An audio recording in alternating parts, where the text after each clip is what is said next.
السلام علیکم ورحمۃ اللہ وبرکاتہ نحمده ونصلي على رسوله الكريم اما بعد الحمد لله نحمده ونستعينه ونستغفره ونؤمن به ونتوكل عليه ونعوذ بالله من شرور أنفسنا ومن سيئات أعمالنا من يهده الله فلا مضل له ومن يضلله فلا هادي له ونشهد أن لا إله إلا الله وحده لا شريك له ونشهد أن سيدنا ومولانا محمدا عبده ورسوله صلى الله عليه وعلى آله وأصحابه وبارك وسلم تسليما كثيرا كثيرا أما بعد فأعوذ بالله من الشيطان الرجيم بسم الله الرحمن الرحيم ومن أحسن قولا ممن دعا إلى الله وعمل صالحا وقال إنني من المسلمين صدق اللہ العظیم۔ قابل احترام بھائیوں، دوستوں اور بزرگوں، مختصر وقت میں مختصر اہم بات عرض کرتا ہوں۔ اللہ کی طرف جو آدمی کسی کو بلائے، جسے داعی کہتے ہیں، تو اس کی بنیادی صفت ہے کہ اس کے اخلاق بہت اونچے ہونے چاہیے۔ یہ بنیادی صفت ہے، جیسے قرآن میں کہا گیا تو اِنَّكَ لَعَلَىٰ خُلُقٍ عَظِيمٍ، اب بہت اونچے اخلاق پر ہے۔ حالانکہ رسول صلی اللہ علیہ وسلم نماز بھی پڑھتے تھے، آپ تہجد بھی پڑھتے تھے، آپ حج بھی کرتے تھے، آپ غزوات میں بھی جاتے تھے، روزہ بھی رکھتے تھے، لیکن کسی چیز کو بھی قرآن نے اتنا ہائی لائٹ نہیں کیا، اخلاق کو کہا وَإِنَّكَ لَعَلَىٰ خُلُقٍ عَظِيمٍ۔ چنانچہ رسول اللہ صلی اللہ علیہ وسلم نے ٹاپ اخلاق برتے، ہمیں بھی، ہم جس کو بھی دعوت دیں گے اس کے ساتھ اخلاق والا معاملہ ہم کریں گے۔ حضور صلی اللہ علیہ وسلم کے پاس کئی ایسے لوگ آئے، مکہ مکرمہ میں ایک عورت تھی، اس کا نام تھا سارہ، گانا بہت اچھا گاتی تھی، حدیثوں میں آتا ہے۔ یہ جب غزوہ بدر ہو گیا، یہ ہو گیا، وہ ہو گیا، اچھا حضور صلی اللہ علیہ وسلم کے خلاف وہ گانے بھی گاتی تھی، مجھے بھی کرتی تھی، آواز اچھی تھی اس کی، حدیثوں میں آتا ہے۔ لیکن نبی کے اخلاق تو نبی کے اخلاق ہوتے ہیں۔ جب سارے کے سارے مدینہ منورہ آ گئے، غزوہ بدر ہو گیا، سب کچھ، کئی لوگ مکہ والے کے مارے بھی گئے، جو کچھ بھی ہو گیا، تو یہ فتح مکہ سے پہلے پہنچ گئی مدینہ منورہ۔ جب مدینہ منورہ آئی تو مدینہ منورہ میں اعلان ہوا، اعلان کیا، آپس میں لوگوں نے باتیں کرنی شروع کی، پھر کچھ سنا، تم نے کچھ سنا کرنا تو سارا آئی ہے مکہ میں، جو سب پہچانتے تھے، یہ سب جتنے تھے یہ پہلے اس کے گانے سنے ہوئے تھے وہاں مکہ مکرمہ میں، تو سب کہتے تھے بھی سارا، ارے حضور صلی اللہ علیہ وسلم کو کچھ پتہ نہیں، آپ کو معلوم نہیں ہے، لیکن عام لوگوں میں چرچے ہو رہے تھے کہ سارا آئیے، سارا آئیے، مدینہ منورہ آئیے، مدینہ منورہ آئیے۔ آپ صلی اللہ علیہ وسلم کو کچھ پتہ نہیں، امہات المومنین کو کچھ پتہ نہیں، یہاں تک کہ عورتوں کے ذریعے سے باتیں چلتے چلتے چلتے امہات المومنین تک پہنچی۔ امہات المومنین بھی پہچانتی تھی کہ قریش تھی، یہ مکہ کی رہنے والی ہے، وہ بھی مکہ کی رہنے والی۔ یہ حتیم جو ہے، حتیم کے پاس وہاں اس کا خیمہ لگتا تھا رات کے وقت میں، اور وہ گانا گاتی تھی۔ اشعار جتنے بھی عمرہ والے آتے تھے ایمان دور سے، تو پہلے سے اس کی قیمت وغیرہ دے دیتے تھے کہ فلاں رات ہماری، فلاں رات ہماری، فلاں رات ہماری، رات پر ہمیں گانے سنانا۔ حضور صلی اللہ علیہ وسلم کے کان میں بھی آوازیں پڑتی تھی، آپ پوچھتے تھے مکہ میں بھی یہ کون ہے، یہ آواز آتی ہے یہاں سے، لیکن چونکہ ابھی اسلام پہ اتنا عروج ہوا نہیں تھا اس لیے کچھ بول نہیں سکتے تھے، یہ سارا مدینہ منورہ آ گئے، جانتے سب تھے۔ تو ماؤں نے تذکرہ کیا رسول صلی اللہ علیہ وسلم سے، حضرت کو سنا آپ نے؟ نہ، سارا آئی ہے۔ کون سارا؟ ارے وہ سارا جو گانا بہت اچھا گاتی تھی مکہ میں، اچھا ارے یہاں کیوں آئی؟ خدا نہ خواستہ کہیں یہاں کوئی بگاڑ پیدا نہ کرے، کوئی اڈا نہ بنائے یہاں مدینہ منورہ کے اندر. یہ باتیں ہوئی آئی ہے وہی ختم ہو گئی. حضور صلی اللہ علیہ وسلم نے تحقیق نہیں کی بھی کیوں آئی ہے، کیا ہے کیا نہیں. آپ کے سامنے تو ماؤں کے ذریعے سے خبر آئی، کسی صحابی کے ذریعے سے یا کسی بڑے آدمی کے ذریعے سے تو خبر آئی نہیں. آپ خاموش رہتے تھے، آپ ادھڑ بن میں نہیں پڑتے تھے، ڈیپ میں نہیں جاتے تھے. کیا ہوا کیسے ہوا کچھ نہیں، خاموش رہے. ایک دن ایسا ہوا کہ حضور صلی اللہ علیہ وسلم بیٹھے ہوئے ہیں مجلس میں، اور یہ سارا جو ہے سب کے سامنے آپا بن کر آ گئی، اوڑھنی اوڑھ کر یہ اوڑھ کر. صحابہ نے دیکھا، صحابہ سے پہچانتے تھے یہ پہلے شرک کی حالت میں ان لوگوں نے بہت گانے سن رکھے تھے. حاتب بن یہ بتایا تھے یمن کے، جو یہ بدری صحابی ہیں، یہ بہت گانا سنتے تھے اور بہت ٹپ بھی دیتے تھے شرک کی حالت میں، پیسہ بھی دیتے تھے اور گا. اب حضور صلی اللہ علیہ وسلم کی نظر اٹھائی حضور نے، اچھا یہ کون ہے؟ تو حضور نے خود نے کہا انت سارا، تو سارا ہے؟ ہاں. تو آپ نے جواب پوچھا جی سے مہاجرہ، یہ اخلاق پر بتا رہا ہوں، ٹاپ اخلاق. حالانکہ حضور کے ساتھ حضور صلی اللہ علیہ وسلم کی ہجوم میں اس نے جو ہے گانے گائے ہیں اور بڑے یعنی خطرناک گانے گائے ہیں حضور صلی اللہ علیہ وسلم کی مخالفت کے اندر، سب پتہ ہے حضور صلی اللہ علیہ وسلم کو. لیکن کیا پوچھ رہے ہیں جی تھی مہاجرہ، ہجرت کر کے آئی ہو؟ نہیں.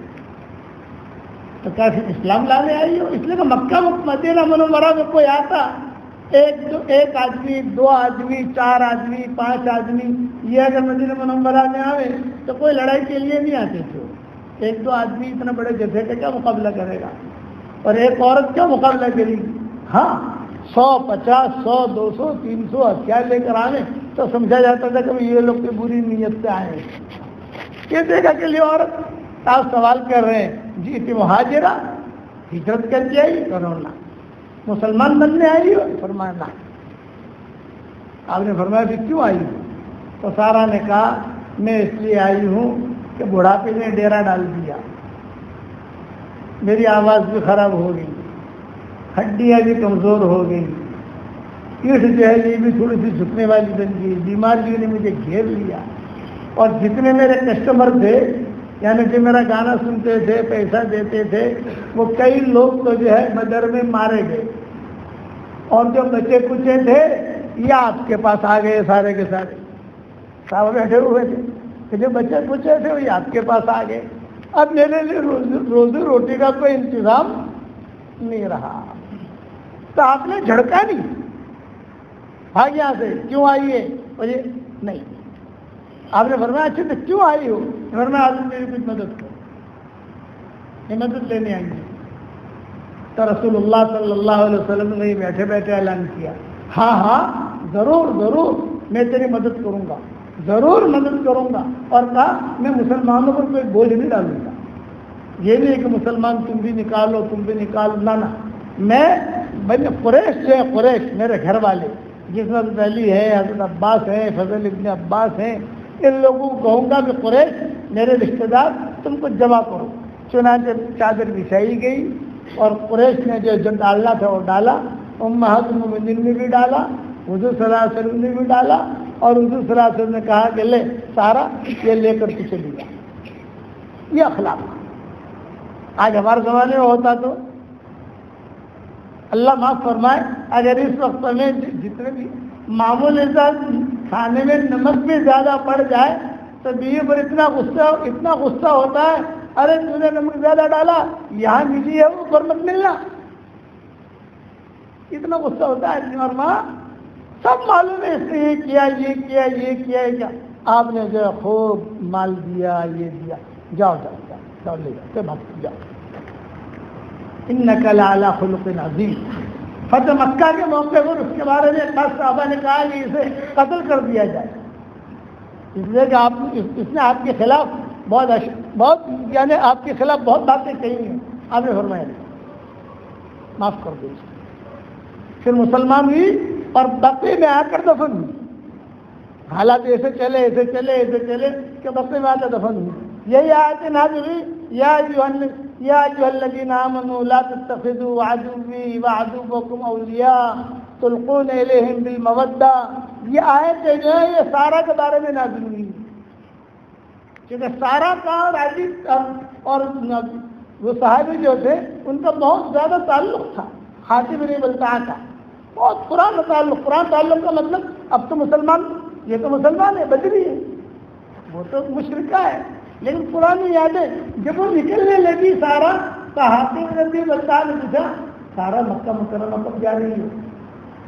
اور بس 1-2 دن میں جا رہی ہے. اگر میرا ایک پرائیویٹ کام ہے کرو گی؟ ہاں کروں گی. تم کہاں ٹھہری ہو؟ کسی کا نام لیا, نام مجھے یاد رہا نہیں, کوئی یہودی تھا, میں وہاں ٹھہری ہوں, تم وہاں آ جانا. یا حاتم بن بلتعہ وہاں پہنچ گئے. حضور صلی اللہ علیہ وسلم کو کچھ پتہ نہیں, آپ کو کچھ پتہ نہیں کہ باتیں ہوئی ہیں دونوں کی. اور وہاں پہنچ کر کہا بس پرائیویٹ کام اتنا ہے کہ میرا خط ہے, تم چپکے سے مکہ کے جو بڑے بڑے چودھری ہیں ان کو دے جانا. خط دے دیا حاتم بن بلتعہ نے. اگر کسی کو پتہ نہیں چلے اگر بہت اچھا, اس نے اپنے چوٹی میں چھپا لیا اور حاتم بن بلتعہ آ گئے مسجد کے اندر. کسی کو پتہ نہیں کہ چپکے سے انہوں نے خط دیا ہے. اور خط کیا تھا اس میں؟ خط میں یہ تھا کہ وہ فتح مکہ کی تیاریاں ہو رہی تھی, تو سارا راز انہوں نے لکھ دیا حاتم بن بلتعہ نے. یہ آیت نازل ہو گئی حضرت آپ تو سارا کا اکرام کر رہے ہیں, یہ کر رہا, یہ ہو رہا, لیکن وہ گئی ہے کچھ لوگوں کو بھیجو دلی سے خط منگوا دو. چنانچہ آپ نے فرمایا کہ وہ جو کل عورت آئی تھی نا سارا, وہ گئی ہے اور اس کو کوئی پکڑ کے لانا تو نہیں ہے, لیکن اس کے پاس جو خط ہے وہ خط لے آؤ. کون تیار ہے؟ حضرت علی نے کہا میں تیار ہوں. دوسرا کون تیار ہے؟ فلاں تیار ہے. 3 یا 4 صحابی تیار ہو گئے, انہیں دوڑایا. وہ اپنی عورت کی رفتار سے جا رہی تھی, انہوں نے جا کر پکڑ لیا. بھائی وہ خط تمہارے پاس ہے, خط دے دو. میرے پاس تو کوئی خط نہیں ہے, آیت نازل ہوئی ہے, خط دو. نہیں ہے, یہاں تک کہ آپ دیکھ جاؤ گا تھوڑا سا باؤ سا کر کے اس نے کہا کہ اچھا یہ خط دو. خط دے دیا. جہاں خط دیا یہ روانہ ہونے لگے صحابہ. ایک صحابی نے پہلے سے کہا کہ امیر صاحب ذرا خط کھول کے دیکھ بھی لو, وہی خط ہے جو لے کے جا رہی تھی یا کوئی اور پرچہ ہے؟ یہ میں تو سکتا کوئی اور پرچہ ہو. خط دیکھو. کھولا, حاتم بن بلتعہ کا خط لائے حضور صلی اللہ علیہ وسلم کے پاس. حضور کو دیا. حضور نے کہا اسے کچھ چھیڑنا مت, جانے دینا مکہ, ہمارا مطلب تو ہے خالی خط سے, خط مل جائے. حضور صلی اللہ علیہ وسلم امید ہے, حضرت علی نے دیا. اب یہ پڑھ کے سنو. حضرت علی نے پڑھ کے سنایا اور آپ سنتے گئے اور سر پر ہاتھ رکھتے گئے. اوہو انا للہ و انا الیہ راجعون. اتنا راز میں مشورہ کر رہے تھے اور اس نے خط لکھ دیا. بلاؤ حاتم بن بلتعہ کو, بلاؤ ابوبکر کو, بلاؤ عمر کو, اخلاق سمجھا رہا ہوں, بلاؤ فلاں کو, بلاؤ کو. ساری سورہ جمع ہو گئی. حضور صلی اللہ علیہ وسلم کے بعد جب حاتم بن بلتعہ آئے تو آپ نے فرمایا یہ خط تمہارا ہے؟ ہاں. یہ مہر بھی تمہاری ہے؟ ہاں. یہ دستخط بھی تمہارے؟ ہاں. تو آپ نے فرمایا کہ ایسا ہمارا راستہ خط تم نے کیسے بھیجا؟ حضور صلی اللہ علیہ وسلم نے حضرت ابوبکر کو دیا, پڑھو. حضرت عمر کو دیا, پڑھو. حضرت عمر نے جوش میں آ گئے, مرنی یا رسول اللہ نقتلہ, اب مجھے حکم کر دیں میں قتل کر دوں. آپ نے فرمایا نہیں, یہ بات نہیں. حضور نے سب کے سامنے پوچھا یہ ہمارا راز تم نے کیسے لکھا اور کیوں لکھا؟ حاتم بن بلتعہ نے کہا کہ حضرت میرا کوئی ارادہ راز کے افشاء کا نہیں تھا, میرے 2 بچے وہاں, میں نے سوچا مکہ والوں پر ذرا احسان کر لوں, راز بتا دوں کہ مکہ مکرمہ فتح کے لیے ہم لوگ آ رہے ہیں, حضور صلی اللہ علیہ وسلم آ رہے ہیں, ذرا اپنی حفاظت کرنا اور ساتھ میں میرے 2 بچوں کی بھی حفاظت کرنا, میرے 2 بچوں کو تکلیف نہ ہو, اس لیے میں نے یہ کیا ہے. ویسے کہ رسول کے راز کا افشاء کرنا یہ میرا مقصد نہیں تھا. تو حضور صلی اللہ علیہ وسلم خاموش ہوئے. اب عمر جو ہے پھر سے بول کہ حضرت نہیں, آپ مجھے حکم دے دیں میں اسے قتل کروں. آپ نے فرمایا نہیں عمر, تمہیں یاد نہیں ہے یہ بدری ہے. اور بدر والوں کے بارے میں کہا گیا ہے کہ تم سے کوئی بھی چوک ہو جائے تو اللہ نے تمہیں معاف کر دیا ہے. یہ اخلاق برتے. سارا کے ساتھ بھی اخلاق برتے, حاتم بن بلتع کے ساتھ بھی اخلاق برتے, اپنوں کے ساتھ بھی اخلاق برتے, پرائیوں کے ساتھ بھی اخلاق برتے. طائف والے آئے مدینہ منورہ, طائف والوں کو کون نہیں جانتا؟ طائف والوں کو کون نہیں جانتا؟ ان کے دھمار اور ان کے چوچلے اور ان کے پریشان کرنا کچھ تو معلوم مشہور ہے. لیکن جب یہ اسلام لانے کے لیے مدینہ منورہ میں آئے تو مغیرہ ابن شعبہ جو ہے یہ بکریاں چرا رہے. مغیرہ ابن شعبہ نے دیکھا کہ بڑے لوگ آ رہے ہیں, بڑے تلواریں ہیں اور گھوڑے بھی جو ہے زینے سجی ہوئی ہیں اور ٹھاٹ کے ساتھ آ رہے ہیں. جب قریب آئے مغیرہ نے سمجھ گئے ارے یہ تو طائف والے, ارے تو طائف والے. فوراً مغیرہ ابن شعبہ بھائی راستے میں ابو بکر ملے, یا مغیرہ کہاں جا رہے ہو, کہاں جا رہے ہو؟ یہ فرمایا مبشر کا یا عذاب ہے, وہ مبشر رسول صلی اللہ علیہ وسلم, اور تمہیں بھی خوشخبری دے رہا ہوں, حضور صلی اللہ علیہ وسلم کو خوشخبری سنانے جا رہا ہوں. میں بتاؤں تو صحیح کیا خوشخبری ہے؟ کہ طائف والے آ گئے, تلواریں لے کر آئے لیکن لڑنے نہیں آئے. وہ 4 5 6 آدمی ہیں, وہ کیا لڑیں گے؟ لیکن یہ انداز ہے کہ مسلمان ہونے آئے ہیں, اس لیے میں حضور کو خوشخبری دینے جا رہا ہوں. صدیق اکبر نے کہا اللہ نہیں تو خوشخبری مت دینا, یہ خوشخبری میں دوں. مجھے زیادہ خوشی ہوگی کہ میں حضور صلی اللہ علیہ وسلم کو جا کر خوشخبری دوں. تو جا واپس اور ان کے بعد جا کر نبی کی کیا آداب ہے, ان کی مجلس کی کیا آداب ہے وہ سمجھاتا آ بس. چنانچہ صدیق اکبر آئے بھاگے حضور صلی اللہ علیہ وسلم کے بعد ہانپتے کانپتے. آپ نے فرمایا خیر, یہ خیر ہے, کیوں آئے؟ طائف والے آ گئے. اچھا طائف والے آ گئے, ماشاء اللہ, بڑی خوشی کی چیز تھی. کوئی ملک کا سربراہ یا کوئی بہت بڑا دشمن یا کوئی بہت بڑا مخالف وہ جب اسلام قبول کرنے آتا اور کہتا ہے مجھے اسلام میں داخل کرو تو آدمی کو ایک فطری خوشی ہوتی, جذبہ پیدا ہوتا ہے. اچھا طائف والے آئے, ہاں. آپ نے کیا جواب دیا؟ بھائی طائف والے آئے ہیں, طائف والے ذرا کمرہ ٹھیک کرو, تھوڑا سا ان کے لیے ترتیب بناؤ, کھانے کی ترتیب بناؤ, تھوڑے چادر وغیرہ ٹھیک کرو. یہ کس کے لیے کر رہے ہیں؟ جنہوں نے اتنا مارا تھا کہ خون حضور صلی اللہ علیہ وسلم ہو گئے. یہ ان کے لیے اخلاق برت رہے ہیں. اور وہاں مغیرہ ابن شعبہ سمجھاتے آ رہے ہیں, دیکھو اللہ کے رسول ہیں, ادب کے ساتھ بیٹھنا, تلواریں مسجد کے باہر رکھنا اور پاؤں پھیلا کر مت بیٹھنا, اور ادب ان کا ضروری ہے, سمجھاتے. اور وہ کیا کہتے تھے؟ ہاں ٹھیک ہے, ہاں ٹھیک ہے. بعض لوگ ہوتے ہیں وہ کہیں گے ہاں ٹھیک ہے, کرنا ورنہ کچھ نہیں, ہاں ٹھیک ہے, ہاں ٹھیک ہے. وہ ایسے ہی کہتے آ رہے تھے, ہاں ٹھیک ہے ٹھیک ہے. یہاں تک کہ رسول اللہ صلی اللہ علیہ وسلم کے پاس آئے, آپ بیٹھے ہوئے, ابوبکر بیٹھے ہوئے, عمر بیٹھے ہوئے, عثمان, علی, سارا قافلہ بیٹھا ہوا. طائف والے آئے. جب طائف والے آئے اور طائف والوں نے آتے ہی صحابہ کہتے تھے مغیرہ ابن شعبہ نے جتنا سمجھایا تھا ایک بات بھی انہوں نے نہیں مانی. انہوں نے کہا تھا تلوار باہر رکھنا, تلوار لے کر آ گئے. نیزے باہر رکھنا, نیزے لے کر آ گئے.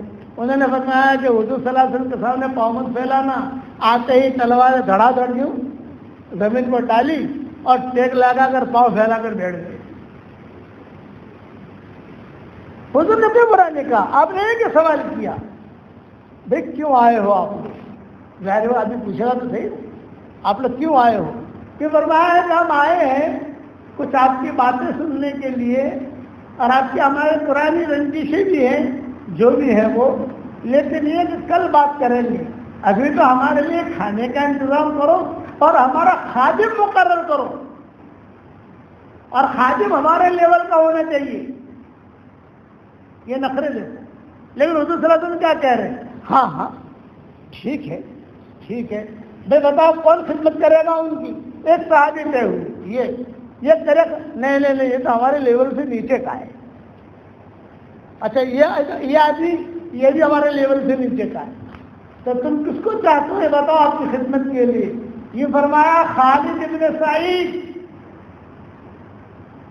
یہ بڑے اونچے گھرانے کے خالد ابن سعید، خالد ابن ولید نہیں، خالد ابن سعید یہ اموی، یہ لڑکا جو کھڑا ہے خالد ابن سعید یہ ہماری خدمت کرے گا. آپ نے فرمایا خالد ابن سعید تمہاری ڈیوٹی ہے، ان کی خدمت کرو اور ان کو کھانا کھلاؤ. اور آپ نے مدینہ میں اعلان کیا ان کے لیے کھجورے لاؤ، ان کے لیے دودھ لاؤ، ان کے لیے پنیر لاؤ. یہ کس کے لیے کہہ رہے ہیں؟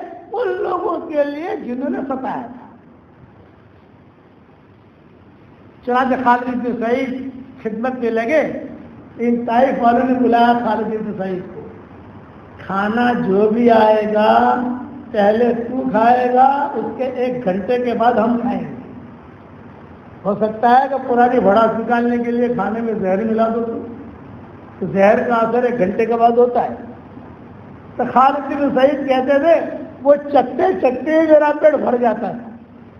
دودھ آنے سے پہلے مجھے پلاتے تھے، پانی آئے تو پہلے مجھے پلاتے تھے، کھانا آئے تو مجھے کھلاتے تھے، روٹی آئے ہر روٹی میں سے تھوڑا بڑا ٹکڑا میرے سامنے ہو، بھائی 10 روٹی ہے اس میں سے کھا، ایک طرف رکھ، اس میں سے کھا، اس میں سے کھا، اس میں سے کھا، تو اس میں میرا پیٹ بھر جاتا تھا.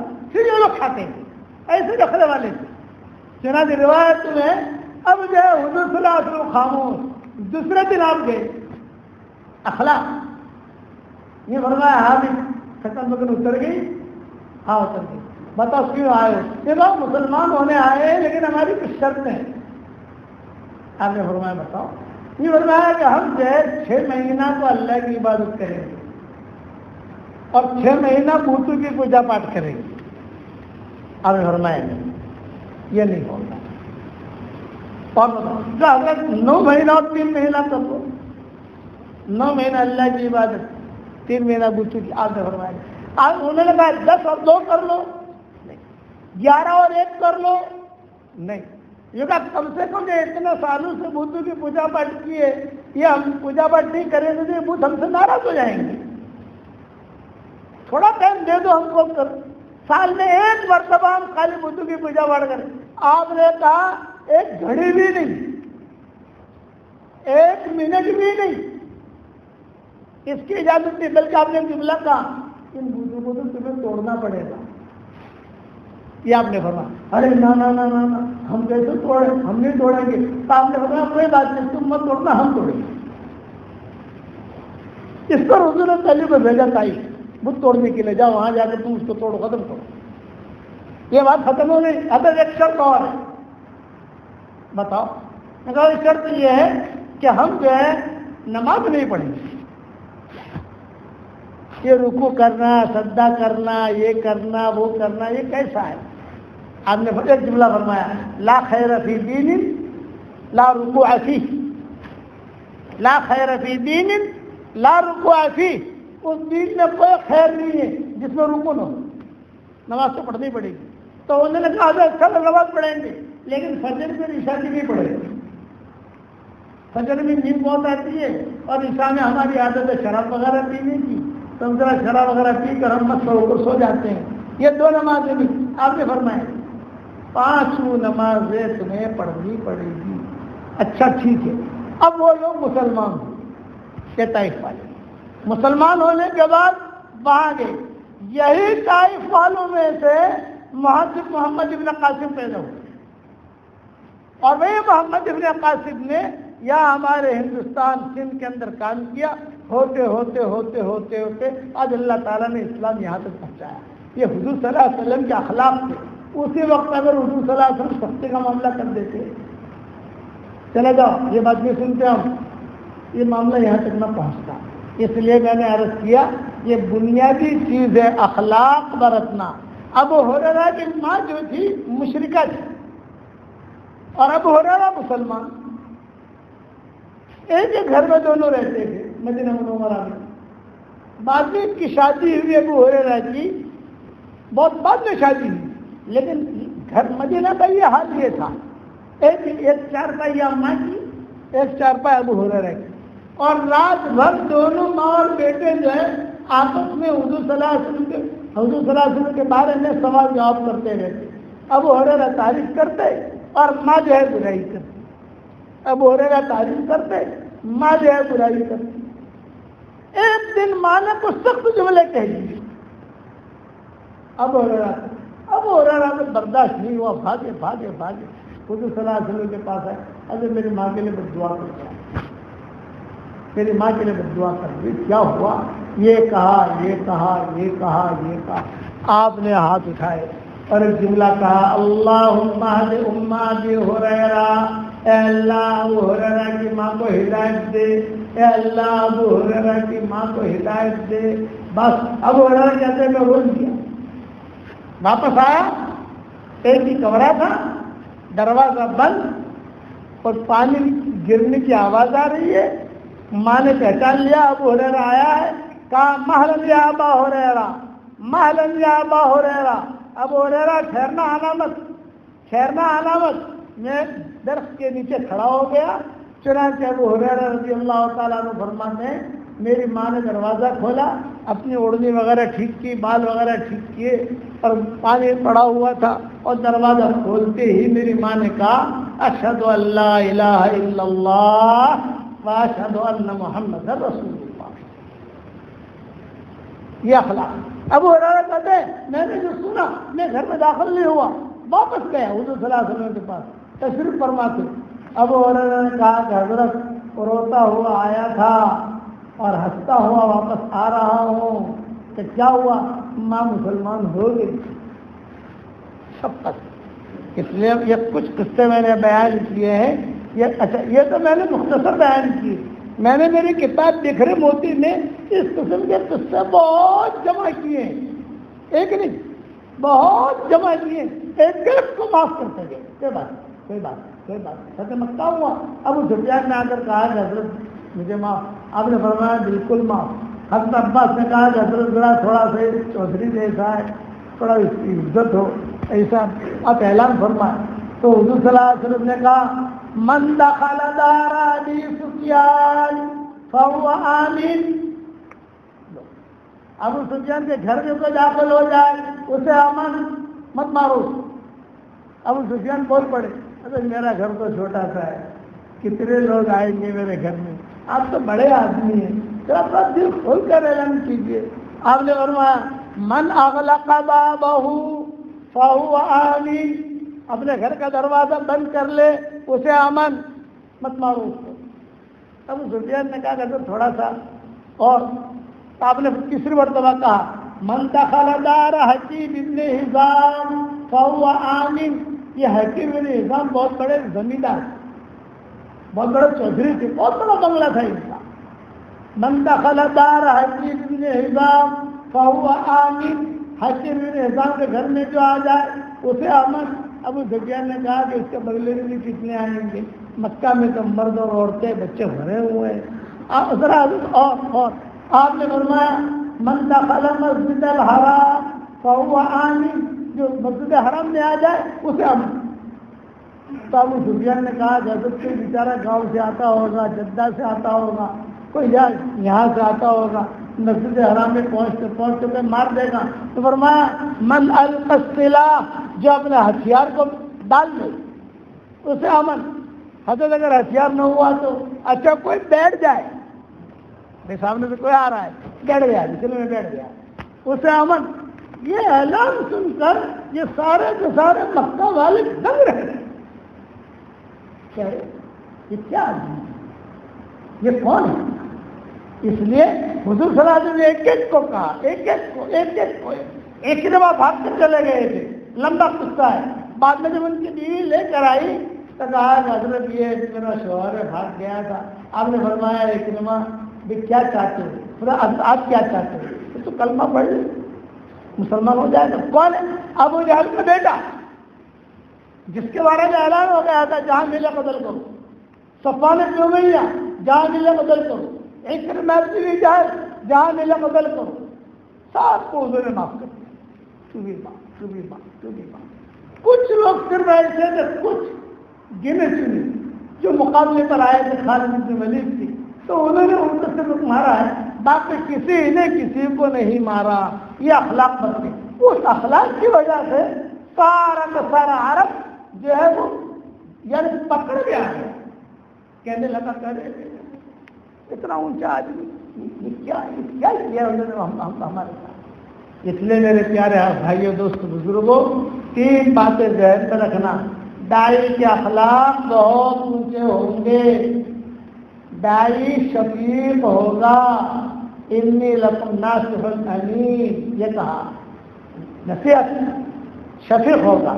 اور تیسرا، یہ داعی سب کے لیے اللہ کے سامنے دعائیں مانگے گا، سب کے لیے، اے اللہ اس کو بھی تو معاف کر، اس کو بھی معاف کر، اس کو بھی معاف کر، اس کو بھی معاف کر۔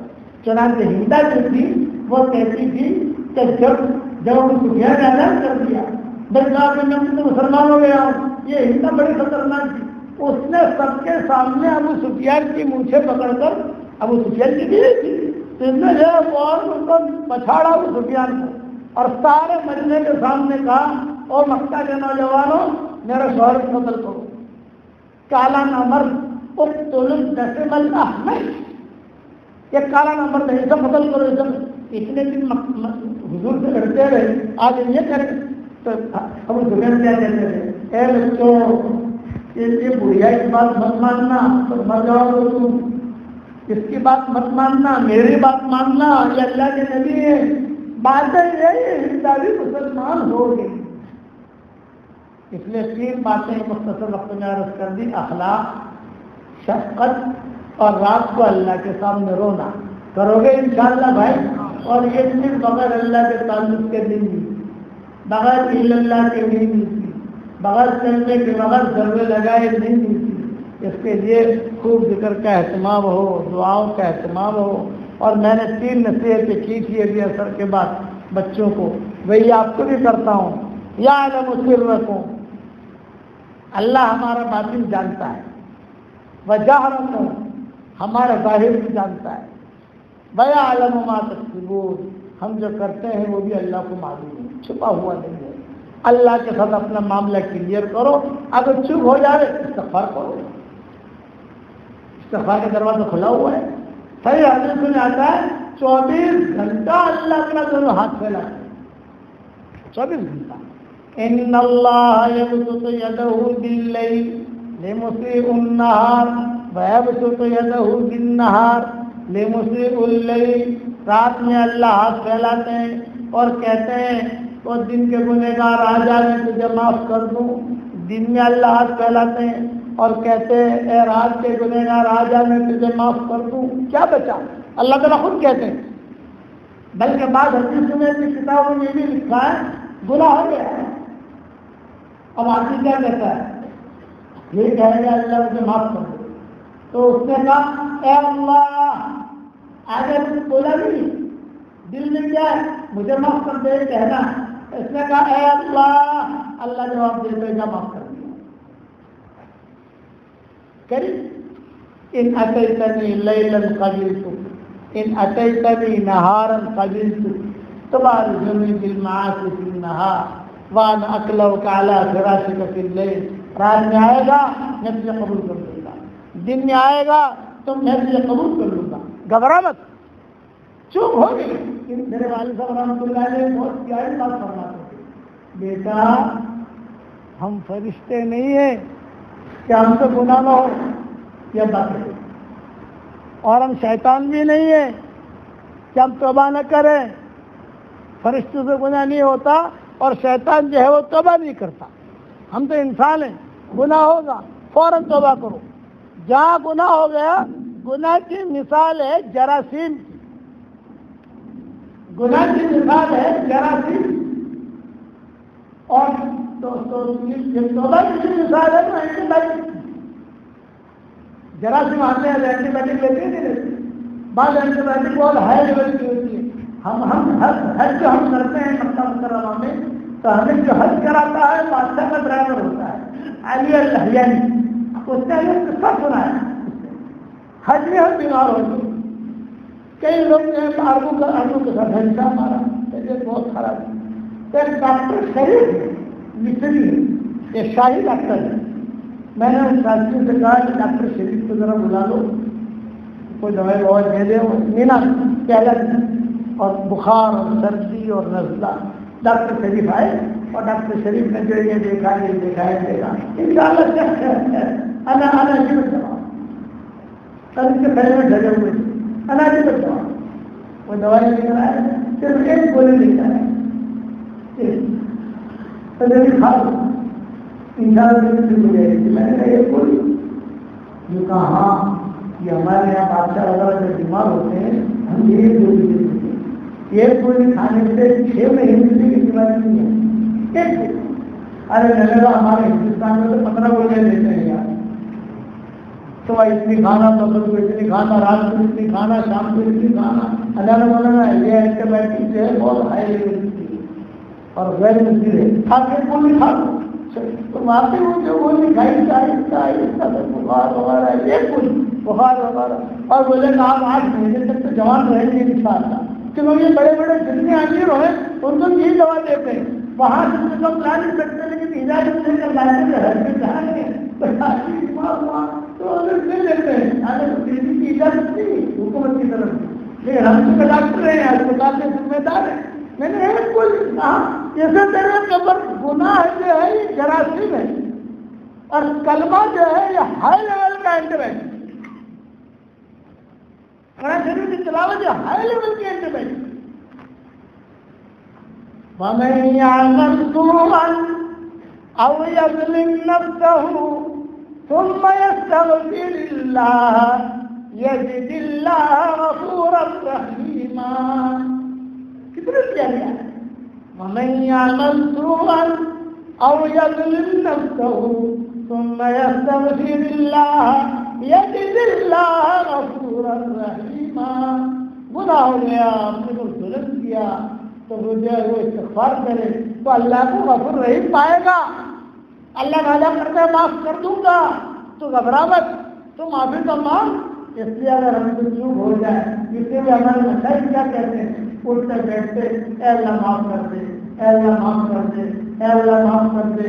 بہت خوش قسمت ہے وہ آدمی کہ حشر کے میدان میں اس کے نامہ اعمال میں استغفار کرنا یہ اسے بھرنا معافی مانگو اے اللہ معاف کر دے اے اللہ معاف کر دے اے اللہ معاف کر دے اے اللہ معاف کر دے. کرو گے انشاءاللہ. اس لیے یہ مختصر وقت میں مختصر نصیحت کی باتیں کی. اللہ تعالیٰ آپ کو بھی عمل کرنے کی توفیق عطا فرمائے مجھے بھی عمل کرنے کی توفیق عطا فرمائے. پھر صبح شام کی جو دعائیں ہیں صبح شام کے اذکار ہیں دھیان کے ساتھ آدمی پڑھے یا نماز دھیان کے ساتھ پڑھے مزہ آئے. قرآن پڑھنے والا اللہ سے بات کرتا ہے. آج اس طریقے سے پڑھو تو مزہ آئے گا. کرو گے انشاءاللہ بھائی. اللهم صل على محمد وعلى ال محمد كما صليت على ابراهيم وعلى ال ابراهيم انك حميد مجيد.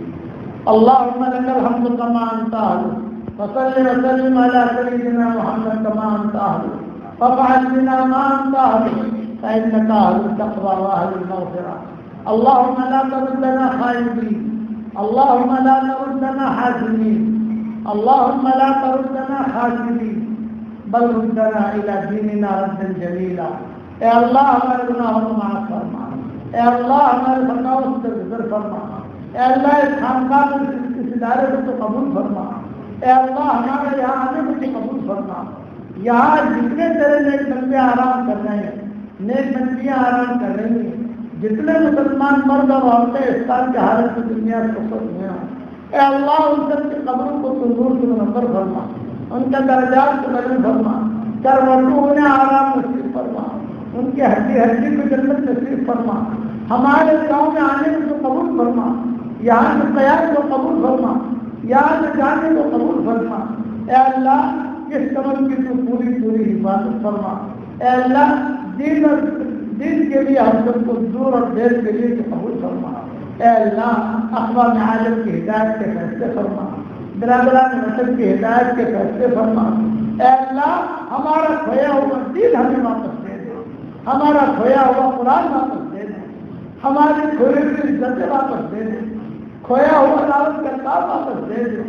ہمیں اور ہماری قیادت سے کیا آنے والی نسلوں کو تیرے قرآن سے جوڑ دے. تیرے دین سے جوڑ دے. اے اللہ جو کچھ کہا گیا اسے قبول فرما. جو کہنے سے رہ گیا اسے بھی قبول فرما. ہمیں مانگنا نہیں آتا مگر تجھے دینا تو آتا ہے.